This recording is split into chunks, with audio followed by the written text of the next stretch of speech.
Hi hello friends, welcome back to veg days cooking channel. ಇವತ್ತು ನಾನು ನಿಮಗೆ ಅಲ್ಲಿ ಗೆಣಸಿನ ಗೆಡ್ಡೆದು ಒಂದು ಸ್ವೀಟನ್ನು ಹೇಗೆ ಮಾಡೋದು ಅಂತ ತೋರಿಸ್ಕೊಡ್ತಾ ಇದ್ದೀನಿ. ಅದು ಹೇಗೆ ಮಾಡೋದು ಅಂತ ನೋಡೋಣ ಬನ್ನಿ. ಸ್ವೀಟ್ ಇಷ್ಟಪಡೋರು ತುಂಬಾ ಇಷ್ಟಪಡ್ತಾರೆ, ಇದನ್ನು ಇಷ್ಟಪಟ್ಕೊಂಡು ತಿಂತಾರೆ. ಇದನ್ನು ಹೇಗೆ ಮಾಡೋದು ಅಂತ ನೋಡೋಣ. ಮೊದಲಿಗೆ ಇದಕ್ಕೆ ಬೇಕಾಗಿರೋ ಇಂಗ್ರೀಡಿಯೆಂಟ್ಸು: ಒಂದು ಅರ್ಧ ಕಡಿ ಕಾಯಿ ಸುಳಿ, ಆಮೇಲೆ 2 ಟೇಬಲ್ ಸ್ಪೂನ್ ಆಗೋಷ್ಟು ತುಪ್ಪ, ಆಮೇಲೆ ರುಚಿಗೆ ಬೆಲ್ಲ, ಸ್ವಲ್ಪ ಗೆಣಸಿನ ಗೆಡ್ಡೆ ಅಂದರೆ ಎಷ್ಟು ಬೇಕೋ ಅಷ್ಟು ತೊಗೊಳ್ಳಿ, 1 ಟೀ ಸ್ಪೂನ್ ಆಗೋಷ್ಟು ಏಲಕ್ಕಿ ಪುಡಿ, ರುಚಿಗೆ ತಕ್ಕಷ್ಟು ಉಪ್ಪು. ಈಗ ನೋಡೋಣ. ಈಗ ಒಂದು ಬಂಡಿ ತಗೊಳ್ಳಿ, ಅದಕ್ಕೆ ತುಪ್ಪ ಹಾಕ್ಕೊಳ್ಳಿ. ಮೊದಲಿಗೆ 2 ಟೇಬಲ್ ಸ್ಪೂನ್ ಆಗೋಷ್ಟು ತುಪ್ಪ ಹಾಕ್ಕೊಳ್ಳಿ. ಅದಕ್ಕೆ ಉದ್ದಿನಬೇಳೆ ಹಾಕ್ಕೊಳ್ಳಿ. ಉದ್ದಿನಬೇಳೆ ಹಾಕ್ಕೊಂಡು ಚೆನ್ನಾಗಿ ಫ್ರೈ ಮಾಡ್ಕೊಳ್ಬೇಕು. ಅದನ್ನು ಕೆಂಪಾಗಬೇಕು. ಕೆಂಪಾಗೋ ತನಕ ಹುರ್ಕೊಳ್ಳಿ. ಇದಕ್ಕೆ ಗೆಣಸಿನ ಗೆಡ್ಡೆ ಹೋಳನ್ನು ಹಾಕಿ ಬೇಯಿಸ್ಕೊಳ್ಬೇಕು. ಈಗ ನೋಡಿ, ಗೆಣಸಿನ ಗೆಡ್ಡೆ ಹೋಳನ್ನು ಹಾಕ್ಕೊಳ್ತಾ ಇದ್ದೀನಿ. ಹಾಕಿ ಒಂದು ಸಲ ಚೆನ್ನಾಗಿ ಫ್ರೈ ಮಾಡಿಕೊಂಡು ಆಮೇಲೆ ಇದಕ್ಕೆ ಸ್ವಲ್ಪ ನೀರು ಆ್ಯಡ್ ಮಾಡ್ಕೊಳ್ಳಿ. ಬೇಯಿಸ್ಬೇಕಿದ್ರೇ ಉಪ್ಪು ಹಾಕ್ಕೊಳ್ಬೇಕು, ಚೆನ್ನಾಗಾಗುತ್ತೆ. ಹೋಳು ಉಪ್ಪನ್ನು ತಗೊಳುತ್ತೆ, ಚೆನ್ನಾಗಿ ಹೀರ್ಕೊಳ್ಳುತ್ತಲ್ವ, ಹಾಗಾಗಿ ಬೇಯಿಸ್ಬೇಕಿದ್ರೆ ಉಪ್ಪು ಹಾಕ್ಕೊಳ್ಬೇಕು. ಈಗ ಇದಕ್ಕೆ ನೀರು ಹಾಕ್ಕೊಳ್ತೀನಿ. ನೋಡಿ, ಇದು ಫ್ರೈ ಆಗಿದೆ. ತುಪ್ಪದಲ್ಲಿ ಒಂದು ಸ್ವಲ್ಪ ಹೊತ್ತು ಫ್ರೈ ಮಾಡ್ಕೊಳ್ಬೇಕು, ಅದು ಚೆನ್ನಾಗಿ ಫ್ರೈ ಆಗಬೇಕು.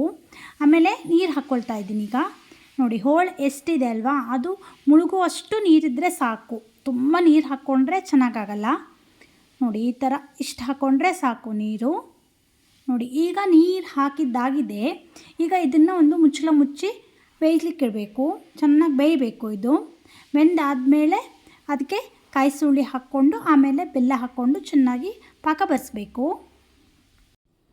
ನೋಡಿ, ಈಗ ಇದು ಕುದಿ ಬಂದಿದೆ, ಬೆಂದಿದೆ. ನಾನು ಆಗಲೇ ಉಪ್ಪು ಹಾಕಿರೋದನ್ನು ತೋರಿಸಿದ್ದೀನಿ ಅಲ್ವಾ. ಇದು ನೋಡಿ, ಈಗ ಬೇಯ್ತಾ ಇದೆ. ಇದಕ್ಕೆ ನಾನು ಬೆಲ್ಲ ಆ್ಯಡ್ ಮಾಡ್ಕೊಳ್ತೀನಿ. ಅಚ್ಚ ಬೆಲ್ಲದಲ್ಲಿ ಕೂಡ ಮಾಡ್ಬೋದು, ಅಥವಾ ಸಕ್ಕರೆಯಲ್ಲಿ ಕೂಡ ಮಾಡ್ಕೊಳ್ಬೋದು. ಎಲ್ಲದಕ್ಕಿಂತನೂ ಇದು ತುಂಬ ಚೆನ್ನಾಗಿ ಟೇಸ್ಟಿ ಆಗುತ್ತೆ ಮತ್ತು ಹೆಲ್ದಿಗೆ ತುಂಬ ಒಳ್ಳೆಯದು ಈ ಬೆಲ್ಲ. ಹಾಗಾಗಿ ನೀವು ಆದಷ್ಟು ಈ ಜೂನಿ ಬೆಲ್ಲನ ಯೂಸ್ ಮಾಡಿ, ಚೆನ್ನಾಗಾಗುತ್ತೆ ಮತ್ತು ಹೆಲ್ದಿ ಕೂಡ ತುಂಬ ಒಳ್ಳೆಯದಲ್ವಾ. ಹಾಗಾಗಿ ಇದೇ ಬೆಲ್ಲ ಹಾಕಿ ನಾನು ಮಾಡೋದನ್ನು ತೋರಿಸ್ತಾ ಇದ್ದೀನಿ. ಬೆಲ್ಲ ಹಾಕಿದ ಮೇಲೆ ಈ ಥರ ತೆಳ್ಳಗಾಗತ್ತೆ. ಇದು ಚೆನ್ನಾಗಿ ಪಾಕ ಬರಬೇಕು.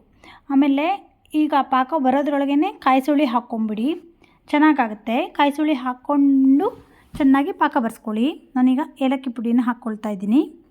ನೋಡಿ, ಕಾಣಿಸ್ತಾ ಇದೆಯಾ? ಏಲಕ್ಕಿ ಪುಡಿ ಹಾಕ್ಕೊಳ್ಳಿ. 1 ಟೇಬಲ್ ಸ್ಪೂನ್ ಆಗೋಷ್ಟು ಏಲಕ್ಕಿ ಪುಡಿ ಹಾಕ್ಕೊಳ್ಬೇಕು.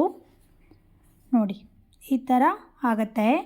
ಚೆನ್ನಾಗಿ ಕುದಿತಾ ಇದೆ. ಇದು ಬೆಳಗ್ಗೆ ತಿಂಡಿಗೆ ಹಾಕ್ಕೊಳ್ಬೋದು, ಆಮೇಲೆ ಹಾಗೆ ಸ್ವೀಟ್ ತಿಂತೀನಿ ಅನ್ನೋರು ತಿನ್ಬೋದು.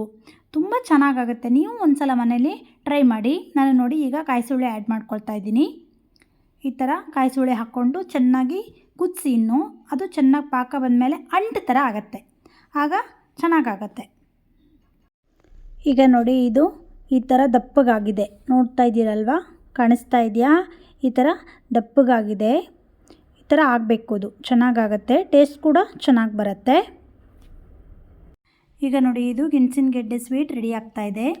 ನೀವು ನಮ್ಮ ಚಾನಲನ್ನು ಸಬ್ಸ್ಕ್ರೈಬ್ ಮಾಡಿಲ್ಲ ಅಂದರೆ ಈಗಲೇ ಸಬ್ಸ್ಕ್ರೈಬ್ ಮಾಡ್ಕೊಳ್ಳಿ. ನಾನು ಮಲೆನಾಡು ಸ್ಪೆಷಲ್ ಅಡುಗೆಗಳನ್ನೆಲ್ಲ ಬಿಡ್ತೀನಲ್ಲ, ಆವಾಗ ನೀವು ಒಂದು ಸಲ ಟ್ರೈ ಮಾಡ್ಬೋದು. ನೋಡಿ, ಗೆಣಸಿನ ಗೆಡ್ಡೆ ಸ್ವೀಟ್ ಎಷ್ಟು ಬೇಗ ರೆಡಿ ಆಯಿತು ಅಂತ ನೋಡ್ಕೊಂಡ್ರಲ್ಲ. ನೀವು ಒಂದು ಸಲ ಮನೇಲಿ ಟ್ರೈ ಮಾಡಿ ಫ್ರೆಂಡ್ಸ್. ಹೇಗಿದೆ ಅಂತ ನನಗೆ ಕಮೆಂಟ್ ಬಾಕ್ಸ್ನಲ್ಲಿ ಕಮೆಂಟ್ ಮಾಡಿ.